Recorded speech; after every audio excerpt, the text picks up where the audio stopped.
नरेंद्र मोदी हाय हाय, सारा कानून वापिस लो। नरेंद्र मोदी हाय हाय, सारा कानून वापिस लो।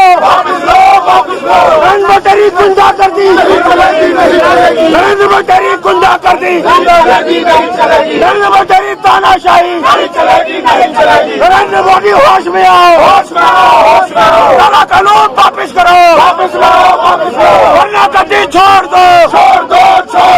नरेंद्र मोदी हाय हाय, नरेंद्र मोदी हाय हाय, सारा कानून वापिस लो, वरना गद्दी छोड़ दो। नरेंद्र मोदी हाय हाय, नरेंद्र मोदी हाय हाय, नरेंद्र मोदी हाय हाय, नरेंद्र मोदी हाय हाय,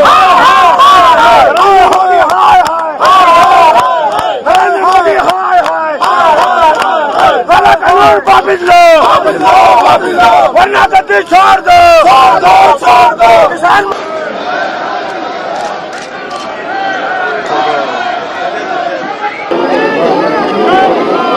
देश का किसान देश की राजधानी दिल्ली के बॉर्डर पे आज वहां मुस्तैद है, वहां बैठा हुआ है। लाखों किसान अपने देश के उस प्रधानमंत्री, भाजपा के प्रधानमंत्री कहूंगा मैं, आज उनसे मिलना चाहते हैं। इन तीनों काले कानूनों के खिलाफ वो अपनी आवाज लेकर के आए हैं।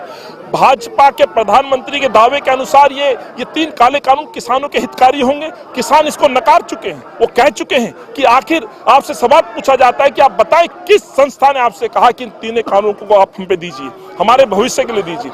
कानूनों को पूरी तरह से किसान ठुकरा चुका है और ये कहना चाहता है कि जो पहली व्यवस्था है उनको जारी रखिए। ये सरकारें मानने के लिए तैयार नहीं है।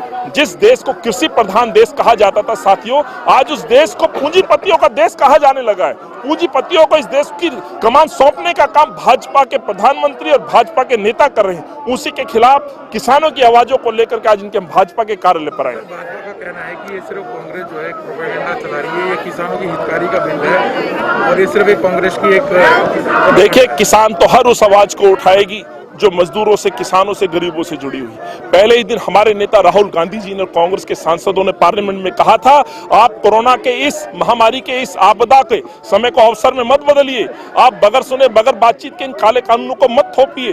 पहले ही दिन से राहुल गांधी सड़कों पर है। सवाल ये उठता है कि इस तरह के आंदोलनों को बदनाम और दबाने की कोशिश भाजपा लगातार करती रही। हम भूले ही नहीं एनआरसी का वो जिस तरह से धरना चल रहा था, उस समय भी इन्होंने इस तरह की बातें की थी। आज किसानों के इस धरने को अलग अलग नामों से कहीं ना कहीं इस धरने को बिखेरने की साजिश की जा रही है, लेकिन किसान टूटने वाले नहीं हैं, वो यहाँ से बिखरने वाले नहीं है। अपनी मांगों को मनवाने के लिए डटे हुए, क्योंकि ये उनके भविष्य की बात है, उनके बच्चों की बात है, उनके खेत खलियान की बात है और इस देश को पूंजीपतियों को सौंपने की जो बात है उसके खिलाफ कांग्रेस और किसान डटे हुए हैं। जिस तरीके से भाजपा भी पंचायत इलेक्शन में जो जीती है, कह रहे कि किसान उनके साथ है और सिर्फ कांग्रेस इसको देख के बदला गई है। मैं देश के प्रधानमंत्री से पूछना चाहता हूं, देश का किसान आपकी दिल्ली की राजधानी सीमा पर डटा हुआ है, क्या 5 मिनट का वक्त आप पे नहीं है? आप प्रचार के लिए जा सकते हैं, प्रलोभन बातें कर सकते हैं, आप उल्टे सीधे डाटा डाटा पेश करके अपनी बातों को सही मनवाने की कोशिश करने की आप कोशिश करते हैं। आखिर किसानों से बातचीत करने में आपको इतना डर क्यों लगता है?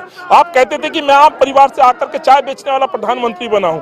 आप सूट बूट वाले प्रधानमंत्री हैं साहब, पूंजीपतियों के प्रधानमंत्री, किसानों के प्रधानमंत्री नहीं है। तो आखिर मिलिए ना किसानों से, उनको बताइए, इसके फायदे बताइए और किसानों की सुनिए कि आखिर किसान मानने के लिए तैयार क्यों नहीं है। एमएसपी की मांग को आप क्यों जारी नहीं करते हैं? आप जिस तरह से मंडियों को खत्म करने की साजिश की जा रही है, जिस तरह से अडानी अंबानी को फायदे पहुंचाए आपने पीछे भूतकाल में, आप देखिए किस तरह की योजनाएं लागू की है और किस तरह से इन पूंजीपतियों को देश के शीर्ष स्थान पर बना करके बैठा दिया गया।